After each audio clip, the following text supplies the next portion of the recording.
Now, another story that still doesn't make sense. The White House did confirm today that they believe Russia is actively developing is the key word, an anti-satellite space weapon.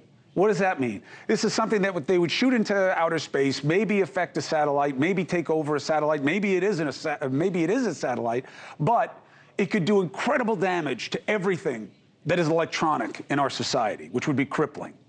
However, they couldn't confirm whether it were a nuclear weapon, even though several reports say it is. The timing is foggy, and certainly what's coming out of the White House is totally different than the tone and tenor that was coming out of that Republican Congressman, Turner, who got people so upset in his own party that they want him investigated for being reckless about this. This is bizarre. So let's try to get some things straight. Former Supreme Allied Commander of NATO, General Wesley Clark, joins us again. Thank you, General. So we are a couple of steps farther down the road that we began together last night, that this is in the range of being able to have a weapon that could do great damage to everything electronic in our society. What did you make of the suggestions from the White House today that this is not imminent and that this is about what they may be developing? Does that mitigate the risk?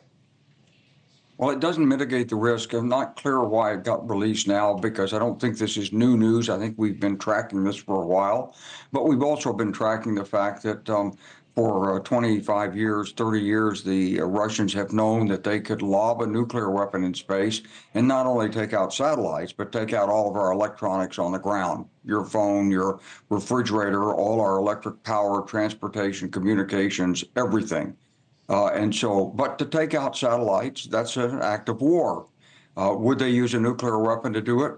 Possibly, because although you can get an electromagnetic pulse out of conventional explosives, if you're that close, you may as well bump the satellite and hit it. So if you want a big impact, you probably would put a nuclear weapon up there. And that's a violation of the No Nuclear Weapons in Space treaty, but the Russians have violated many treaties. Now, why is this coming out now? That's the question. And also, when Admiral John Kirby says it's not going to, hurt people on the ground, okay. But if it is a nuclear explosion in space, depending on how big it is and where it is, how high it is, it could blow out all our electronics on the ground and destroy really the living standard of the American people. We'd be back in the 18th century with no electricity and no water and no food, et cetera. There's zero chance nobody dies, General. We both know that. I understand why Kirby's saying what he's saying. I've known him a long time.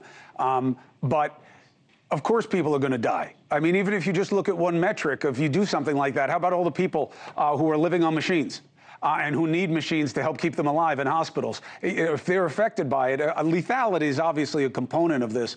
But do you trust the idea that this isn't imminent?